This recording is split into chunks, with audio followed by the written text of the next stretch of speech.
এই সকল নির্যাতনের জন্য যারা দায়ী, যারা এসবের হুকুম দিয়েছে, তাদের প্রত্যেকের বিচার হতে হবে। সোজা কথায় অন্যায়কারীর বিচার হতে হবে। তো সেটি ব্যক্তি হোক, সেটি দলই হোক।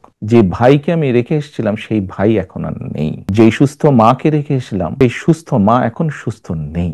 আপনি জুলাইয়ের সময়ের কথা বলছিলেন, সেই সময়ের হত্যাকাণ্ডের কথা বলছেন। সেই জুলাই গণঅভ্যুত্থানে ক্ষমতাচ্যুত আওয়ামী লীগ, তাদের ব্যাপারে আপনাদের বা বিএনপির অবস্থানটা কি আসলে?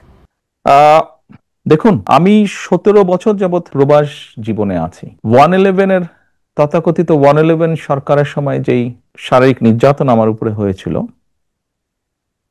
তারপরে চিকিৎসার জন্য আমি এই দেশে আসি। আমি যখন এখানে আসি, আমার ভাইকে আমি রেখে এসেছিলাম, ছোট ভাইকে। আমি যখন এই দেশে আসি, আমার সুস্থ মাকে আমি রেখে এসেছিলাম। একটি ঘর রেখে এসেছিলাম, যেই ঘরে আমি এবং আমার ছোট ভাই বড় হয়েছি, যেই ঘরে আমার বাবার স্মৃতি ছিল,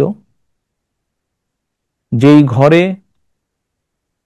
আমাদের দুই ভাইয়ের সন্তানরা জন্মগ্রহণ করেছিল,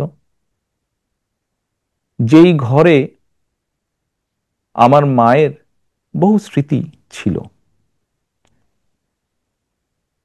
সেই স্মৃতিগুলোকে ভেঙে চুরে ধুলায় মিশিয়ে দেওয়া হয়েছে। যে ভাইকে আমি রেখে এসেছিলাম সেই ভাই এখন আর নেই। যেই সুস্থ মাকে রেখে এসেছিলাম সেই সুস্থ মা এখন সুস্থ নেই। শুধু অসুস্থই নন, ওনার উপরে মানসিক এবং শারীরিক নির্যাতনও করা হয়েছে। আমি আমার পরিবারের যে কাহিনী আপনাদের সামনে তুলে ধরলাম, এটিকে আপনারা কাহিনী বলুন বা সংগ্রাম বলুন, যেটাই বলুন না কেন, এটি শুধু আমার কাহিনী না বা আমার পরিবারের কাহিনী না। এরকম কাহিনী বাংলাদেশের শত না হাজার হাজার পরিবারের, বা যেই পরিবারের বাবা, যেই পরিবারের ভাই, যে পরিবারের স্বামী, তার ঘরবাড়ি ধ্বংস করে দেওয়া হয়েছে, হ্যান্ডকাফ পরা অবস্থায় হাসপাতালের বারান্দায় মারা গিয়েছে, তা না হলে হ্যান্ডকাফ পরা অবস্থায় জেলের ভিতরে মারা গিয়েছে, সহায় সম্পত্তি ধ্বংস করে দেওয়া হয়েছে। এই সকল অন্যায়, এই সকল হত্যা, এই সকল নির্যাতনের জন্য যারা দায়ী,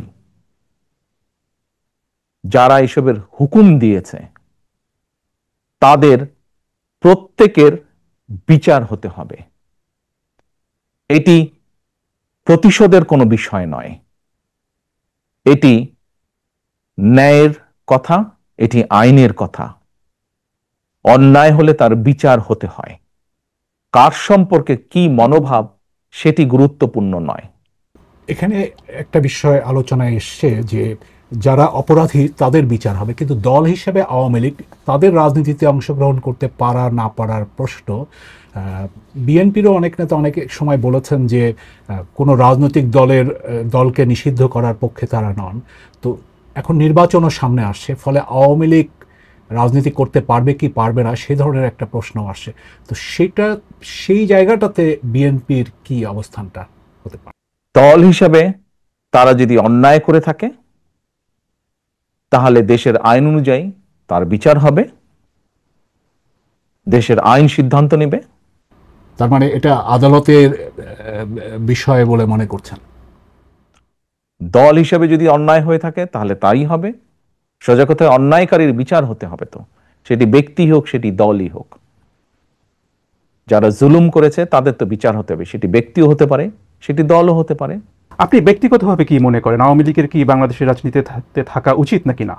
আমার মনে হয় আপনার কোনো কোনো প্রশ্নের উত্তরে আমি মনে হয় বলেছিলাম যে আমরা রাজনীতি করি জনগণের জন্য।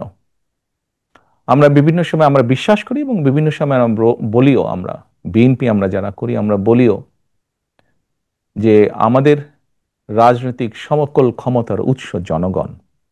আমি দৃঢ়ভাবে বিশ্বাস করি এবং বিশ্বাস করতে চাই, যে দলের ব্যক্তিরা বা যে দল মানুষ হত্যা করে, মানুষ গুম করে, মানুষ খুন করে, দেশের মানুষের অর্থ সম্পদ লুটপাট করে বিদেশে পাচার করে, জনগণ তাদেরকে সমর্থন করতে পারে বলে আমি মনে করি না।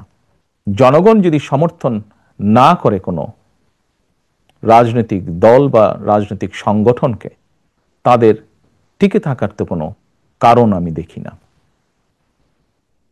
যেহেতু জনগণের শক্তিতে আমরা বিশ্বাস করি, জনগণের সিদ্ধান্তে আমরা বিশ্বাস করি, জনগণের সিদ্ধান্তের উপরে আমরা আস্থা রাখতে চাই, এই বিষয়ের সবচেয়ে বড় বিচারক আমি মনে করি জনগণ।